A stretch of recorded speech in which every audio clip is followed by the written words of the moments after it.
So, the last time we heard the word romance, we were in the Middle English period, the Anglo Norman period, which was about the 1200s to the 1400s. We talked about Sir Gawain and the Green Knight.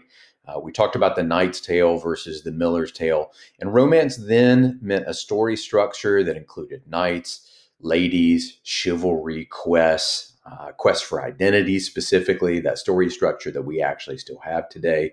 Everything that you see in this picture right here, yep, that was where romance was in the 1200s to 1400s. Well, as we fast forward to the 1700s and 1800s, and really almost up until the 1900s, romance has a different meaning.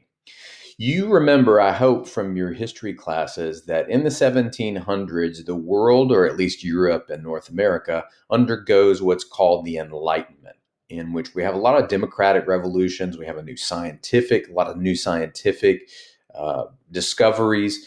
A lot of philosophy is written. A lot of economic textbooks that we still study are written during this period. It was a time that we really emphasized intellect and reason over religion, over spirituality, over art. And anytime you have a movement in one direction, you'll notice we have a movement coming right behind it that goes in the other direction. So, romance in the 1700s, late 1700s, going up to the late 1800s, has to do with this dramatic figure right here. This guy is the romantic hero. He's out in nature, he's got some sort of book with him. He's reclining in this kind of artificial but romantic looking posture. So today we're going to talk about the big broad characteristics, and we have to say that they're really broad because we're talking about 200 years worth of history here of what romance means during the Romantic period.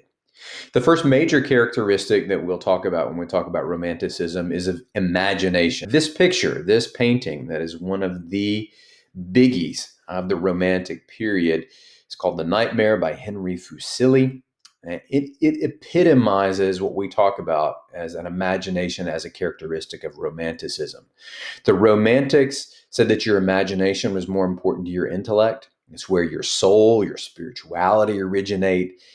What you perceive and feel, that's such an important word to these folks. What you feel is more objective than the actual reality. So this painting is clearly one that is inspired by a dream that Fuseli had. There is no moral in this story. There is a long history of paintings having morals, having lessons, often religious or mythological meanings to them. This painting, Fuseli says, has no moral to it, no message to it. What you're looking at is an imp, some sort of incubus, some sort of demon, some sort of evil character who is sitting on top of this what would have been considered impossibly beautiful woman for the 1700s. She's pale, the ideal beautiful body shape of the late 1700s and early 1800s. And she has been victimized by this demon figure. There's a lot of Gothic horror that comes about in this period. Dracula is written during the Romantic period. Frankenstein is written during the Romantic period.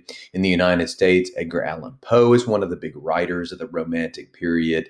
So this painting fits right along with that. It is a dark image full of guilt, full of sexuality. And the reason it is called the nightmare, and no, it has nothing to do with this horse right here, which a lot of people think might be a stupid joke that Fuseli included because it's a mare, but Fuseli was Swedish and didn't really think that way, probably didn't have that word. But mare was another word for an evil spirit that comes in the night and tortures us. I'm not going to go too far into it because I don't want to gross you out, but clearly there is an implication of sex here. That this woman has been victimized by this demonic figure, but it's a dream. It is, as Fuseli says, a nightmare. And so it perfectly epitomizes this first characteristic of Romanticism, that our imagination is way more important than our intellect during this period. The second characteristic I want to emphasize to you about Romanticism is Romantics believe that to truly understand yourself and furthermore to understand God, you've got to escape society. We won't go so far as to say that society is a corrupting influence, but it's certainly not a good one on your soul. This is by a German painter named Friedrich. called Wanderer Above the Sea Fog. And that fog is symbolic of the future, which we can't see, you can't know. This is a quote from Friedrich. He said, "The artist should not only paint what he has in front of him, but also what he sees inside of him." So in Romanticism, you have a lot of paintings and you have a lot of protagonists that are alone and they're out in the wilderness of some kind, some out in the nature, and they are thinking through their journey. Um, there's again no moral here. There's no message. It's just a feeling and an encouragement that for you to understand yourself or to truly understand spirituality, you've got to get out into nature, got to get away from civilization. The third characteristic of Romanticism that I want to emphasize to you is that individuals often matter more than the society as a whole. And even a common man can be a hero. Now, for us Americans, we're really comfortable with that idea. We are very much in favor of individuals being heroes, individuals being more important than the group itself, because we're individualistic kinds of people. However, throughout Europe, throughout most of history, that is not something you will hear. It's all about group and all about maintaining social order and staying in your place. And we'll talk about that more when we talk about the Victorian era a little bit more.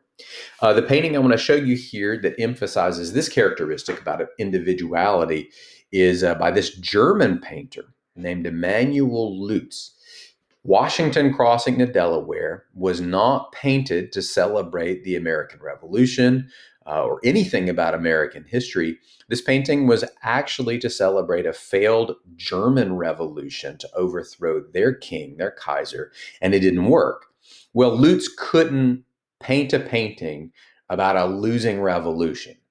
He would have gotten himself in trouble. And so what he did was he chose a historical figure, although not too far in their history, that would be an emblem of that individuality, that spirit of democracy. And so he chose George Washington, which of course is a symbol of democracy. George Washington was a common man. The story of this painting, the story of this historical moment of Washington crossing the Delaware, is that in 1776, Washington was losing the war. This is the year that we signed the Declaration of Independence. And for 6 months, Washington lost the war, and it was Christmas of 1776. He's got his army in Valley Forge. They're starving to death. They don't have enough equipment. And furthermore, on January 1st, most of his army is going home. Their enlistment is up. They'll earn their pay and they will go home because everyone thinks the war is lost. Washington does this revolutionary thing. He thinks up of a sneak attack. He goes across the Delaware River and attacks the German mercenaries, the Hessians, which the English have employed, that are stationed in Trenton, New Jersey. And of course, because it's Christmas, they're not expecting attack. Furthermore, armies didn't really fight in winter at that time either. Well, Washington would never have stood up in that boat. I don't know if you ever went fishing with your dad, but the thing you heard most often was sit down, stop standing up in the boat. Well, it's not meant to be a realistic painting. Furthermore, the Battle of Trenton was a sneak attack. And you can see here, this is early morning. There's light all around. Furthermore, Lutz didn't know anything about the river, the Delaware River. He knew about the Rhine River in Germany. And so the Delaware River, in fact, no rivers in North America actually gather ice like that. We're not far enough north for that to happen. But in Germany, it does. And so that's what he painted.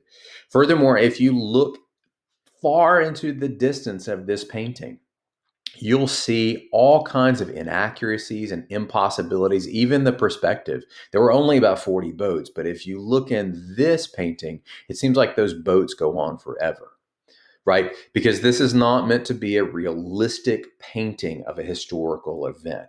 It is supposed to be a celebration of a feeling. And one thing I want to call your attention to here, which we're going to come to in just a second, this painting is huge. It is larger than life. When you go to Washington and see it, Washington himself as a figure is larger than Washington himself in real life. And Washington in real life was over 6 feet tall. So this is a grand painting that is bigger than life, celebrating an individual who is more important than the society. Another characteristic that I want to call your attention to in Romanticism is nature's power versus man's weakness. As an example of this, and we'll see another example in just a second, this is Friedrich again, that German romantic painter. And this is called The Sea of Ice, but it is also called The Wreck of Hope. And if you can see it, there is that tiny little boat, and it has wrecked in the Arctic. So Friedrich never saw the Arctic. He never traveled that far north. This is what he imagined the Arctic North would have looked like. Now, of course, this is not what icebergs look like. And if you've gone outside on these summer nights and you looked up at the stars, everyone says that stereotypical thing. Wow, it really makes you think. It makes you feel so small.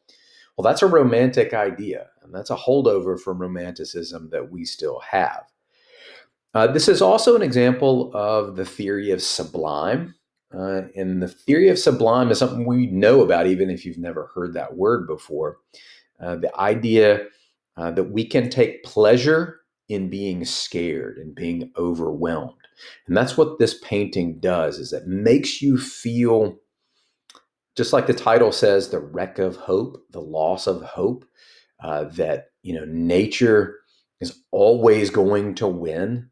The next characteristic I'm kind of skeptical about, but it's in every textbook that I've ever taught from or studied from. It says that Romanticism celebrates inspiration from the past. Well, the reason I'm skeptical about that as a characteristic is because it's impossible for us as humans to not be inspired by the past.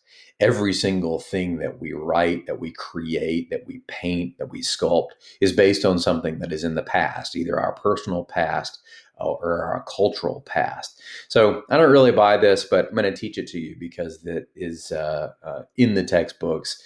Of course, this painting, if you've ever had Spanish, this is the Spanish painter Francisco Goya. The story of this painting is kind of odd. He was kind of an odd guy. He never intended for this painting to be displayed. He moved into a house in Bordeaux in France, and he painted the walls, literally painted the walls, not canvases that he hung up on the walls. He painted the walls. And this particular painting, based on the myth of Saturn devouring his children, because prophecy had said his children would overthrow him, and they eventually did. Jupiter did. It hung in Goya's dining room. So as he's eating in his dining room, he has this really gruesome painting hanging up in his dining room. Again, there's no message to this. It is just an inspiration. It is a painting that is inspired by the past that is supposed to create a certain feeling in us. And not about you, but I'm kind of creeped out and grossed out by it. That's that theory of sublime again. And then the final characteristic of Romanticism is that because our imagination is so powerful, we can create entire new worlds, and we can be as grand and descriptive as possible. That's one of the things that makes reading romantic material so difficult, is because they use 10 words when 3 will do.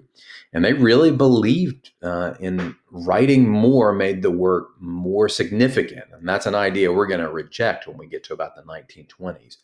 But they want you to feel the work because there's no message. This important painter, Courbet, this is a self-portrait of himself when he's in his 20s. I want to say he's 24 in this picture. And the desperate man is meant to convey the way he felt that all of us feel when we're young. A lot of confusion. That's the point, is the feeling and the emotion.